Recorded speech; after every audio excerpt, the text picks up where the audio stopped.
अस्सलाम वालेकुम दोस्तों, कैसे हैं आप सब। उम्मीद करता हूँ सब खैरियत से होंगे। मैं हूँ आसिफ यासीन और आप देख रहे हैं the Brave Tech. Guys, Microsoft Word की हमारी ये 4th क्लास है और आज की इस क्लास में हम अपने जो बाकी को ऑप्शंस रह गए थे वो कवर करेंगे। तो वीडियो स्टार्ट करने से पहले आप सभी से एक रिक्वेस्ट है, मेरे चैनल को सब्सक्राइब कर दें, साथ में दिए गए बेल के आइकन को लाजमी से प्रेस कर दें ताकि मेरे आने वाली तमाम वीडियोज़ की नोटिफिकेशन आप तक पहुँचती रहे। तो चलिए वीडियो स्टार्ट करते हैं। माइक्रोसॉफ्ट वर्ड हम ओपन कर लेते हैं और ओपन करने के बाद हमने यहाँ से ये लिस्ट के जितने भी ऑप्शन थे हमने ये कवर कर लिए थे। Left indent, right indent, left to right, right to left, ये सब हमने देख लिया था और लाइन स्पेसिंग में हमने देखी थी। हमारे यहाँ से ऑप्शन रह गए थे शेडिंग, बॉर्डर और शॉर्ट और उसके बाद ये पैराग्राफ एंडर।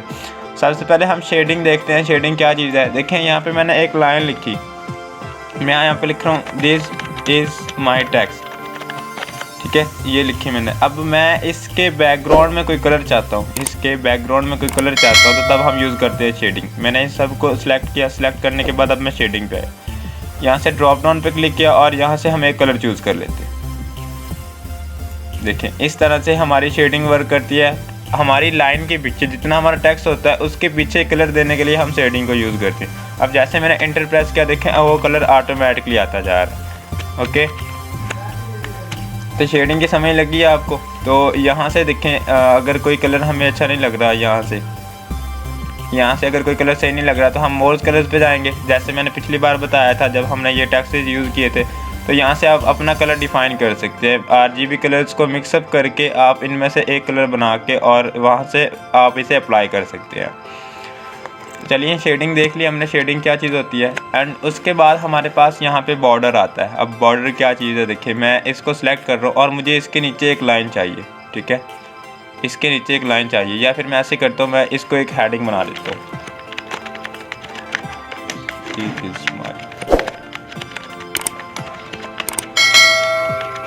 हेडिंग ये लिखा मैंने। अब मैं पहले वाला फॉन्ट वाला ग्रुप यूज़ करूँ, मैं इसका जो साइज़ है वो इंक्रीज़ कर देता हूँ यहाँ से और इसे बोल्ड कर लेता हूँ और उसके बाद हम यहाँ से इसे बॉर्डर देंगे। अब मैं इसे नीचे जाता हूँ, ठीक है, इसके नीचे एक लाइन चाहिए या इसके ऊपर एक लाइन चाहिए, तो तब हम यूज़ करते हैं बॉर्डर्स का। अभी मैंने ड्रॉप डाउन पे क्लिक किया एंड क्लिक करने के बाद देखें बॉटम बॉर्डर है। जैसे मैंने बॉटम बॉर्डर पे क्लिक किया, इसके नीचे एक लाइन आ गई, ठीक है। मैंने इसको अगेन सेलेक्ट किया, सेलेक्ट करने के बाद अगर मैंने बॉटम बॉर्डर करना है, देखिए मैंने टॉप बॉर्डर किया, ठीक है। जैसे मैंने टॉप बॉर्डर पे क्लिक किया तो मेरे पास एक ऊपर लाइन आ गई, ठीक है। तो ये होता है बॉटम बॉर्डर और top border. And as it हमारे पास लेफ्ट राइट में होते हैं। अगर आप लेफ्ट करेंगे तो लेफ्ट में बॉर्डर आएगा एंड राइट पे क्लिक करेंगे तो राइट पे बॉर्डर आएगा, और अगर नो बॉर्डर पे क्लिक करेंगे तो कोई बॉर्डर नहीं आएगा। एज इट हमारे पास ऑल बॉर्डर्स है और ऑल बॉर्डर्स हम यूज़ करेंगे जब हमने इंसर्ट में टेबल पढ़ा, ठीक है। जब इंसर्ट में हमने टेबल पढ़ा तब हम ये चीज़ पढ़ेंगे, ठीक है। अभी के लिए आप ये समझ लें कि बस लेफ़्ट राइट और बॉटम में, टॉप बॉटम में हमें बॉर्डर्स देने के लिए हम इन्हें यूज़ करते हैं। ओके, और जो ये draw table, view, grid lines, border and shading वगैरह, ये हम नेक्स्ट कवर करेंगे। जब हमने इंसर्ट में टेबल देखा तो हमारे ये सारे कवर हो जाएंगे। उसके बाद हमारे पास अलाइनमेंट्स हैं। इस साइड पे देखें, हमारे ये अलाइनमेंट्स रह गए थे लास्ट वीडियो में, ठीक है। अब अलाइनमेंट्स क्या चीज़ है, देखिए अभी ये जो पेज के लेफ़्ट वाली साइड पे अलाइन कर रहा है, मींस दैट अब जो टेक्स्ट मेरा लिखा हुआ है ये लेफ़्ट साइड पे है। मैं इसे यहाँ सेंटर में चाहता हूँ या यहाँ इस या राइट में चाहता हूँ, तो तब हम यूज़ करते हैं अलाइनमेंट्स का। अभी देखिए यहाँ से है लेफ़्ट, अगर मुझे सेंटर में चाहिए तो मैं सेंटर पे क्लिक कर दूँगा, ठीक है, यहाँ से। और अगर लेफ़्ट में चाहिए तो लेफ़्ट पे। इससे हम शॉर्टकट की से भी यूज़ कर सकते हैं। मैंने जैसे कंट्रोल E प्रेस किया, ठीक है, तो ये सेंटर में आ गया। अगर आपको शॉर्टकट कीज़ देखनी है, आप सिंपली इसके ऊपर थोड़ा सा कर्सर लेके जाएं और यहाँ पे आपको बता देगा कि इसकी शॉर्टकट की है क्या। जैसे कंट्रोल L लेफ़्ट के लिए है, देखिए मैंने कंट्रोल L किया तो लेफ़्ट हो गया और कंट्रोल E किया तो सेंटर में आ गया। एंड उसके बाद हमारे पास राइट साइड में अलाइनमेंट होती है। इसके लिए हम यहाँ पे क्लिक करेंगे तो राइट साइड पे अलाइन हो गया। अगर मैं अगेन लेफ़्ट L से, कंट्रोल L से और कंट्रोल E से सेंटर और कंट्रोल R से राइट हो जाएगा। ओके, तो ये शॉर्टकट कीज़ आप याद कर लीजिएगा। अदरवाइज़ मैं आपको एक चीट शीट प्रोवाइड कर दूंगा जिसमें वर्ड की सारी शॉर्टकट कीज़ मेंशन होगी। उसके बाद हमारे पास है जस्टिफाई कंटेंट। अगर मैं इसे यहाँ पे करता हूँ, देखिए अभी के लिए यहाँ पे अगर मैं जस्टिफाई लो कर देता हूँ, लेकिन इसके लिए हमें एक पैराग्राफ लेना पड़ेगा। हमें शॉर्ट करने के लिए मैं यहाँ पे एक रैंडम पैराग्राफ ले लेता हूँ। मैंने आपको लास्ट वीडियो में बताया था कि रैंडम पैराग्राफ हम कैसे लेते हैं। सॉरी, हम इसे निचली वाली लाइन से स्टार्ट करते हैं यहाँ से। ठीक है, हमारे पास एक रैंडम सा पैराग्राफ आ गया। अब मैं यूज़ करूँगा हमारी जस्टिफाइज। मैंने इसको सिलेक्ट किया एंड इसको सिलेक्ट करने के बाद यहाँ जस्टिफाई में, अब जस्टिफाई में जब जैसे जस्टिफाई पे क्लिक किया तो हमें कोई ऑप्शन नज़र नहीं आया, कोई चेंजेस नज़र नहीं आया। अगर जस्टिफाई लो करूँगा तब भी, जस्टिफाई मीडियम किया तो देखें इनके दरमियान स्पेसिंग इंक्रीज़ होगी। ठीक है, जो वर्ड्स थे वर्ड्स के दरमियान स्पेसिंग इंक्रीज़ हो गया, और जस्टिफाई हाई करेंगे तो और ज़्यादा वर्ड के दरमियान गैप आ जाएगा। तो ये होती है हमारे पास जस्टिफाई। लेकिन मैक्सिमम और जो सबसे ज़्यादा यूज़ होने वाली चीज़ है वो यही है कि जस्टिफाई लेफ़्ट, जस्टिफाई सेंटर और जस्टिफाई राइट। ओके, तो हमने यहाँ से अलाइनमेंट्स भी कवर कर लिए। उसके बाद हमारी शेडिंग भी हो गई, बॉर्डर भी हो गया। नेक्स्ट हमारे पास सॉर्ट आता है। अब सॉर्ट क्या चीज़ है, मैं इस सब को कंट्रोल ए से सिलेक्ट किया। ठीक है, कंट्रोल ए से सिलेक्ट किया। अगर आप ऐसे नहीं करना चाहते तो यहाँ लास्ट में ऑप्शन दिया गया वैसे यहाँ से। इसके बाद हम यहाँ पे आएंगे सिलेक्ट और सिलेक्ट ऑल पे क्लिक कर देना, सिलेक्ट ऑल हो जाएगा। उसके बाद मैं यहाँ पे एक लिस्ट बना लेता हूँ। ठीक है, मैं अल्फ़ाबेट से स्टार्ट कर रहा हूँ। सपोज मैंने पहले जी से स्टार्ट किया, मैं यहाँ पे लिख रहा हूँ जूम। ठीक है, और फिर उसके बाद एक्सरे लिख देते हैं और वाई से हम येलो कर देते हैं, और यहाँ से मैं इसे ठीक कर देता हूँ। और उसके बाद मैं अब ए और बी और सी से स्टार्ट करूँ। ठीक है, मैंने यहाँ पे लिखा एप्पल, सॉरी एप्पल, बॉल और उसके बाद कैट। ठीक है, अभी मैंने अल्फ़ाबेट्स इस तरह से लिखे हैं, सॉरी कैट का सी बड़ा होना।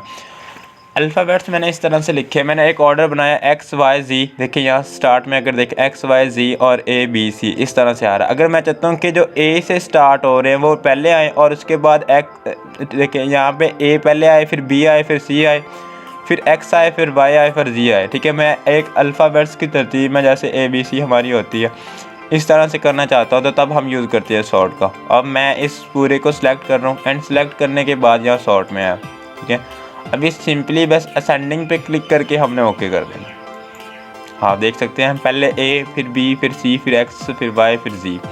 इस तरह से अगर हमने एक लिस्ट वगैरह बनानी है या अपने जो टेक्स्ट्स हैं उनको सॉर्ट करना है तो तब हम ये सॉर्ट यूज़ करते हैं। ओके, होप आपको इसकी समझ आई होगी। अगर समझ नहीं आई तो आप कमेंट बॉक्स में अपने क्वेश्चंस पूछ सकते हैं, मैं कोशिश करूँगा आपके क्वेश्चंस के आंसर करना। तो लास्ट जो इस पैराग्राफ वाले ग्रुप में रह गया वो है पैराग्राफ एंडर। अब ये क्या चीज़ है, देखिए मैं यहाँ से अगेन एक रैंडम पैराग्राफ ले रहा हूँ।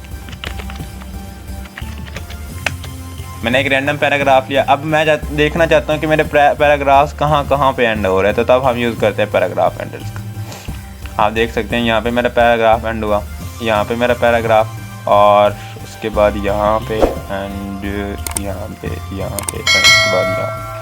ओके, तो इसके लिए यूज़ करते हैं हम पैराग्राफ एंडर्स। अभी पैराग्राफ एंडर मैं खुद कह रहा हूँ लेकिन इसका नाम और है, इसका नाम है show and hide, show paragraph marks और अदर हिडन फॉर्मेटिंग सिंबल्स।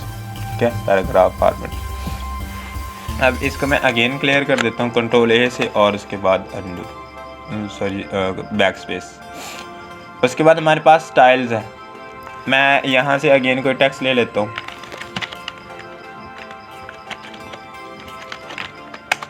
ये फार्मूला आपने याद कर लेना रैंडम, अगर आप प्रैक्टिस करना चाहें तो इससे आप कर सकते हैं। देखिए मैंने इस सब इतने को सिलेक्ट किया एंड सेलेक्ट करने के बाद यहाँ से एक स्टाइल यूज़ कर लेते हैं, देख सकते हैं आप। ठीक है, यहाँ से अगर टेक्स्ट का स्टाइल ऑटोमेटिकली, ना हमने कलर चेंज किया ना कुछ, फ़ॉन्ट साइज, फ़ॉन्ट फैमिली यहाँ से हमने चेंज की। वैसे इसे फ़ॉन्ट फैमिली कहते हैं, फ़ॉन्ट स्टाइल भी कहते हैं। और यहाँ से हम कोई और चूज़ कर लेते हैं ड्रॉप डाउन पे क्लिक करके। देखिए इस तरह से अगर हमने स्टाइल को चेंज करना है तो दैन हम ये यूज़ करते हैं स्टाइल वाला। उसके बाद हमारे पास है यहाँ पे आप देख सकते हैं सबसे पहले है फाइंड। अब फाइंड क्या चीज़ है, मैंने फाइंड पे क्लिक किया। ठीक है, और फाइंड पे मैंने यहाँ पे कोई वर्ड टाइप किया। सपोज यहाँ मुझे देखना है नीड कहाँ पे लिखा है। ठीक है, मैं NEED नीड किया तो आप देख सकते हैं नीड यहाँ और यहाँ थी। ठीक है, यहाँ पे और यहाँ पे आ रही। और अगर मैं यहाँ से कोई और चीज़ देखूँ, सपोज मुझे वे देखना है, देखें तो बता रहा है वे यहाँ पे है और यहाँ ऊपर है। तो इस चीज़ के लिए अगर हमने अपने डॉक्यूमेंट में कोई चीज़ ढूंढनी है तो तब हम जो फाइंड ऑप्शन है वो ढूंढते हैं, ठीक है, सॉरी प्रेस करते हैं। अब उसके बाद एडवांस फाइंड देखें यहाँ पे, और उसके बाद रिप्लेस और फाइंड में दोनों सेम बॉक्सेस आ रहे हैं। तो इस दोनों को हम एक ही बार में यूज़ करेंगे। देखें मैंने कंट्रोल और F प्रेस किया, कंट्रोल F इन दोनों को कॉम्बिनेशन बना के हमें एक बॉक्स दिखाएगा। कंट्रोल F फाइंड करने के लिए और कंट्रोल G हम यूज़ करेंगे हमारे पास ये, ठीक है, फाइंड एंड रिप्लेस। मैंने पहले फाइंड आपको करके दिखाया है, अब इसको मैं यहाँ पे रखता हूँ, ठीक है, और मैं फाइंड नेक्स्ट पे क्लिक कर रहा हूँ। देखिए यहाँ पे वे को हाईलाइट कर दिया और उसके बाद यहाँ पे वे था तो वे को हाईलाइट कर दिया। लेकिन हमें रिप्लेस देखना है, रिप्लेस क्या चीज़ है। मैंने रिप्लेस पे क्लिक किया। अब मैं जो जहाँ जहाँ वे लिखा हुआ है, देखिए मैं वे कह रहा हूँ कि फाइंड बट यहाँ पे आ रहा है, कह रहा है कि क्या ढूंढना है। हमने कहा कि वे को ढूंढना है और वहाँ पे कर देना है नीड, ठीक है, वे को ढूंढना है और नीड कर देना।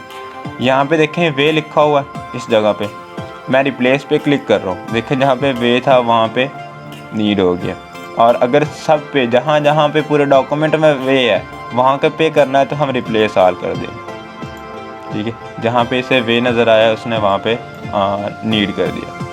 एंड एज इट मैं आपको सेव चेंज करके दिखाता हूँ। देखिए मैंने सेव लिखा और सेव के बाद मैं यहाँ पे कुछ और कर देता हूँ, सपोज रिप्लेस कर देते हैं, रिप्लेस टेक्स्ट इस तरह से, और मैंने रिप्लेस ऑल पे क्लिक कर दिया। देखिए यहाँ पे ऑटोमेटिकली रिप्लेस टेक्स्ट लिखा हुआ आ गया। तो ये चीज़ यूज़ होती है हमारी फाइंड एंड रिप्लेस में। फाइंड में हम ढूंढते हैं कि वो वर्ड कहाँ पे हमारे डॉक्यूमेंट में, एंड रिप्लेस के साथ हम उस वर्ड को ढूंढ के उसको किसी और वर्ड के साथ एक्सचेंज कर देते हैं, रिप्लेस कर देते हैं। उसके बाद गो टू है। अब गो टू क्या चीज़ है, देखिए अब भी मेरे पास एक ही पेज है, यहाँ पे अब भी देख सकते हैं, सॉरी 2 पेजेस हैं। अब मैं दूसरे पेज पे जाना चाहता हूँ, ठीक है, मैंने यहाँ पे लिखा और यहाँ पे मैं 2 एंटर करूँ और गो टू पे क्लिक। देखिए मैं ऑटोमेटिकली उस पर पहुँच गया। अब उसके बाद यहाँ पे हम कहीं भी जा सकते हैं, जैसे foot note, and note, selection, comment वगैरह। इन सब को हम अगेन देखेंगे जब हमने इंसर्ट पे पढ़ा, ठीक है। इंसर्ट के बाद आप देख सकते हैं यहाँ पे हेडर एंड फुटर, और यहीं पे हम फुट नोट और एंड नोट भी देखेंगे, ठीक है। जब हमने फुट नोट, एंड नोट और मज़ीद इस तरह की चीज़ें देखी तो तब हम ये जितने यहाँ पे रह गए फाइंड एंड रिप्लेस में वो हम कवर कर लेंगे, ठीक है।